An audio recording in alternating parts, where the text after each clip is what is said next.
Dr. Samuel Hale and his wife Clara Hale, renowned investigators of the paranormal, giving a lecture at a packed university hall. They recount their experiences with malevolent hauntings, warning the audience, evil attaches itself not to places, but to people. The crowd listens in eerie silence. A young couple, Michael and Evelyn Cross, move into an abandoned countryside in with their 3 children, Lucas, 12, Emily, 9, and Sophie, 6. The inn, built in the late 1800s, looms large, its windows black like hollow eyes.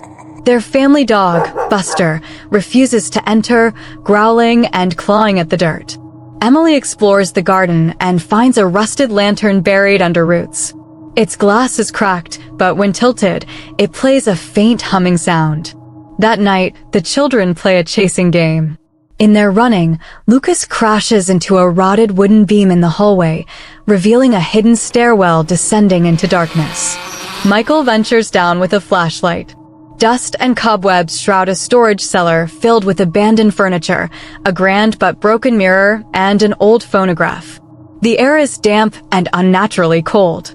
The story cuts back to the Hales' home. They walk through their private museum of cursed objects with a journalist tagging along. Dr. Hale explains, every item here once held a doorway. Not all were shut. He points to the cracked lantern recovered years ago from a different haunting, but it's missing. At the inn, doors slam violently at 2:45 every night.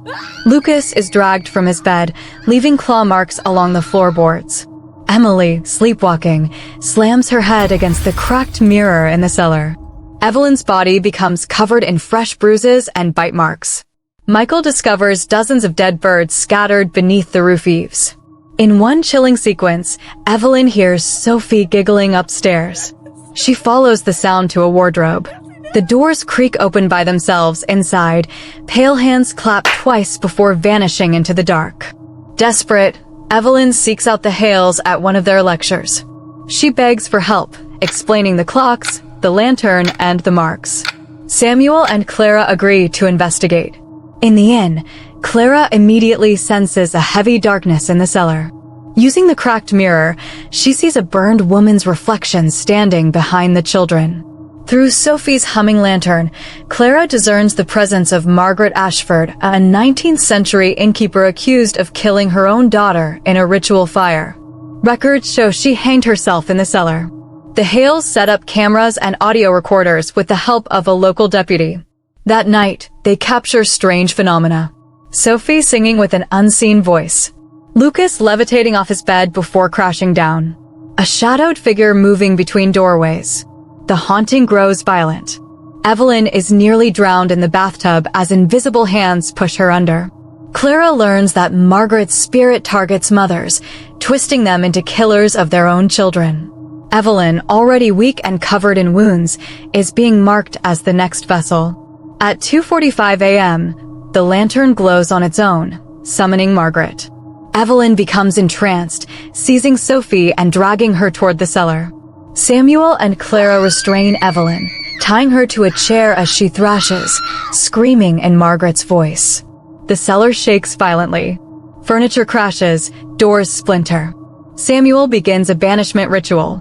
The chair levitates, slamming against the ceiling. Evelyn breaks free, clawing towards Sophie, who hides beneath the broken mirror. Clara invokes the memory of Evelyn's children, showing her a family locket and urging, "Fight her. Remember who you are."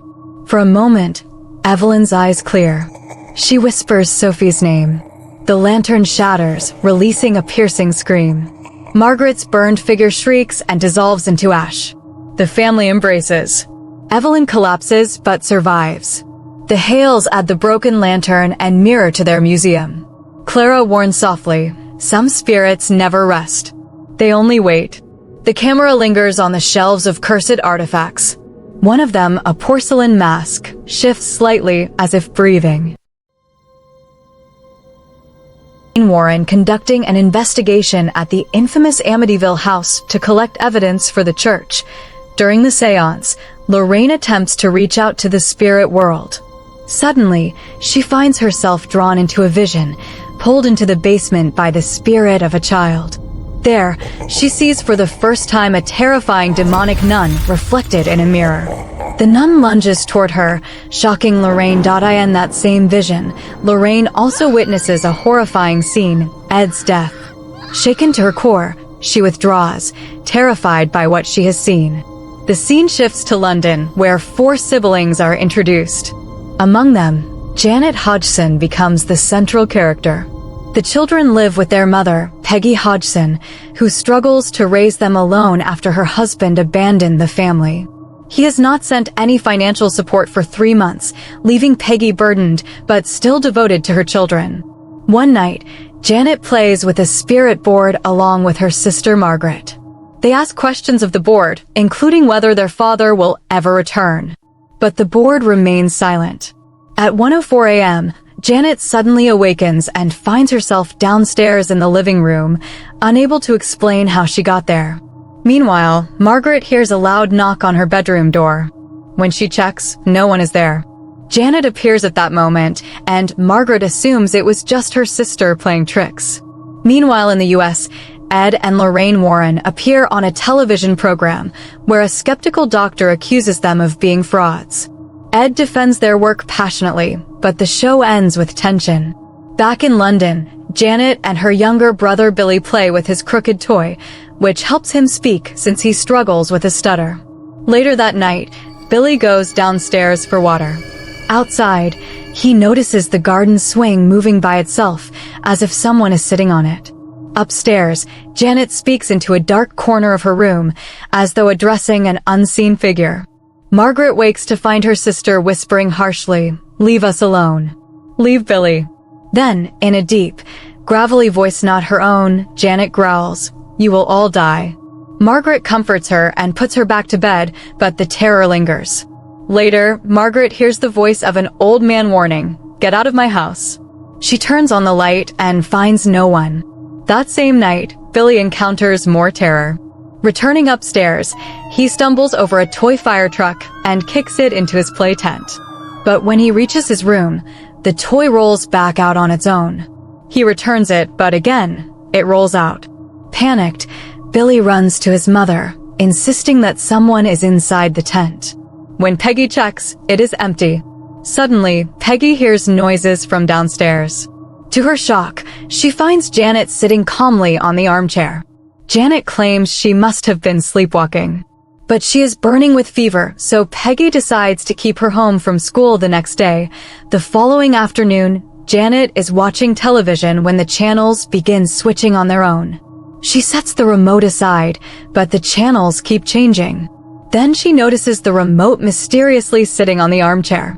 When she looks back, she sees the ghostly figure of an old man sitting there with the remote in his hand. He growls, "This is my house, get out." Janet screams in fear. Meanwhile, Ed paints the figure that has haunted his dreams, the terrifying image of the demonic nun.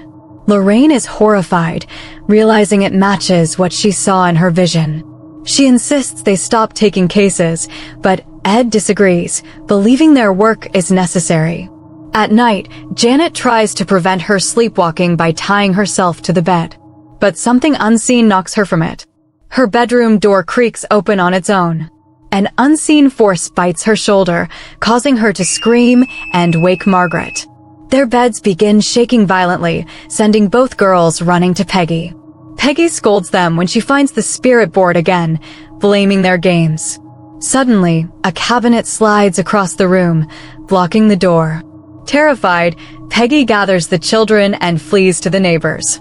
The police are called. While investigating, they hear strange noises inside the walls and watch as a chair moves by itself. Convinced it's beyond their ability, they advise Peggy to seek help from the church.